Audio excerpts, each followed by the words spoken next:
right knee contusion or left knee contusion. Just too much pain.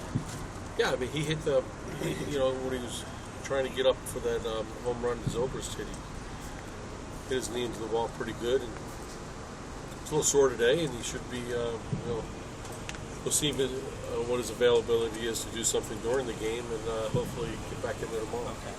Does he get X-rays, MRI, or anything like that? Not that I've heard of.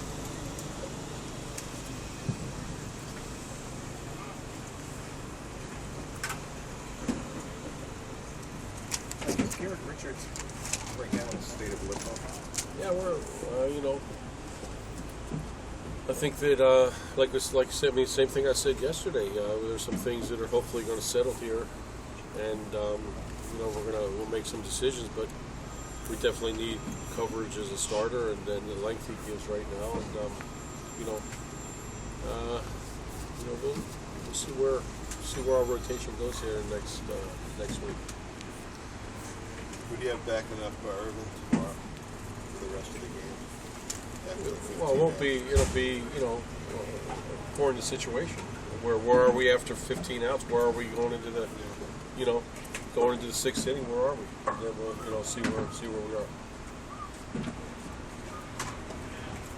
Aaron's back, been performing pretty well. Yeah, he feels. I think there's some stiffness from you would expect from a guy that's for almost 100 pitches, but I don't think there's anything out of the ordinary, and hopefully he'll be ready for his next start.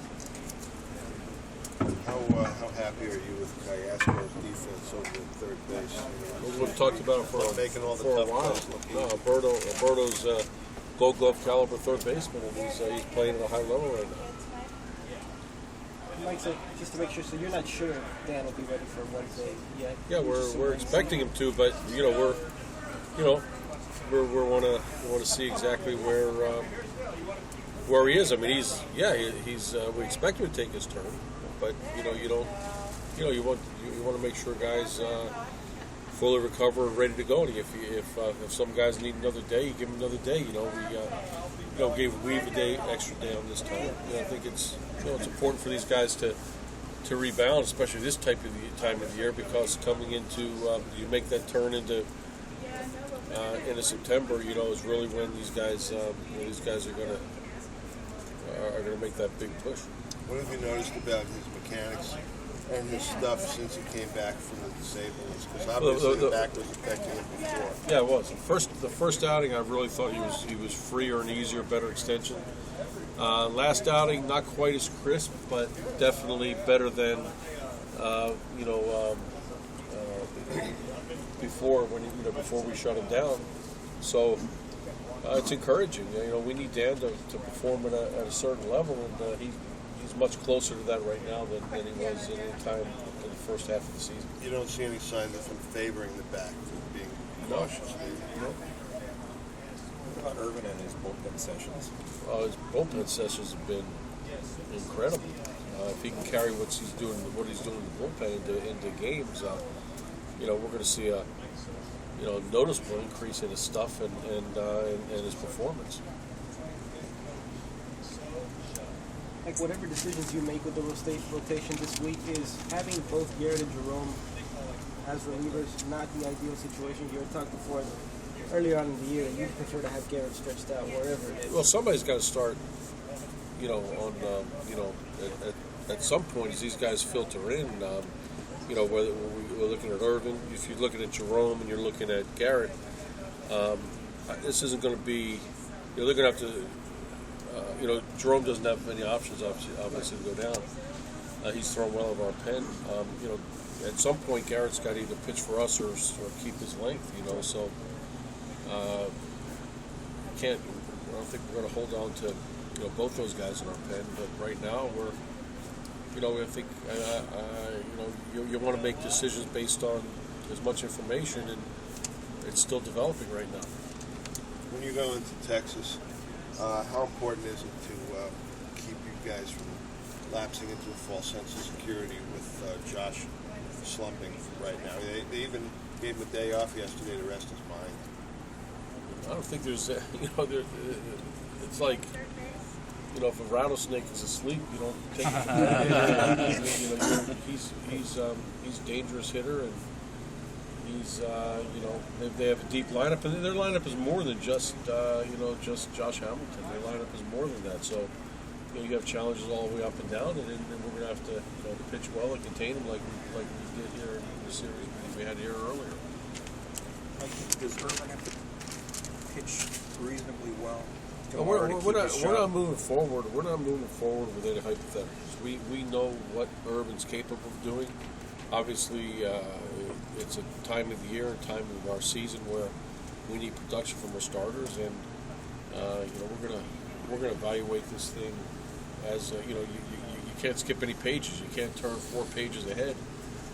You're gonna turn it 1 page at a time, see where we are, see where our staff is, see what our best look is, and make determination. Make a determination. There's nothing in Irvin's game that would probably explain how poorly he's how poor his production has been for us, and we need him to pitch like he's capable. That's for sure. Could you talk about what a big day this is for Chris Scioscia, not only coming back to the lineup, but coming back and catching Zack? Yeah, I think Chris is excited. It's important for us to have it's important for us to have that presence behind the plate, much like when he was out that Bobby brought, or John Hester, or Hank Grover was catching. We're very confident Chris will bring that, and hopefully he'll get very comfortable back there with Zack, and those guys can work well together. How is the challenge different in terms of constructing a game plan when you got a guy who just came over, and I'm sure Chris only had like 1 day to work with. How do you go about it? One thing is Zack has pitched in this league just a couple of years ago, so I think he has a little bit of history, a little bit of knowledge with what he wants to do. You're certainly going to defer to a pitcher and his best stuff and his comfort level about the pitches he's going to use, and I think we'll, I think that'll be something that, if there's a little rough edges about what finger exactly you put down on what count, with communication and with a little bit of experience, that'll work its way through. Do you have a status update on Jordan Walden's recovery? He's throwing again today, and it's a process right now. He has to go through a progression, but he's taking the first baby steps, feeling fine, and we'll continue to evaluate him.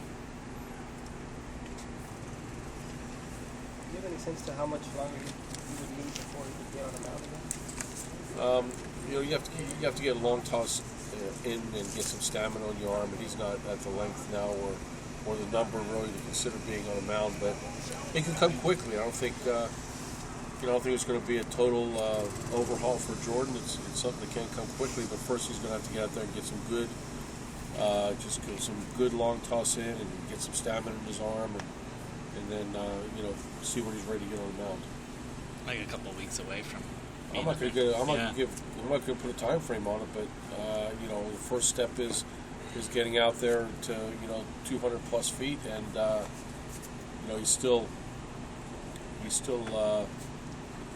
whether it's 3, 4, 5 days away from doing that, it's going to take a little bit of time, or of getting to that stage, I should say. You have to gradually go back. Kevin Jepson's really bounced back since coming back to the Angels.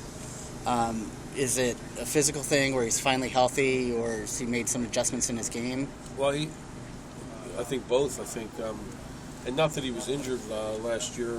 He had a little issue with his knee, but it was really minimal of what was going on. He had lost a lot of weight coming to spring training, and really the fuzz on his fastball was just not there from starting the spring training.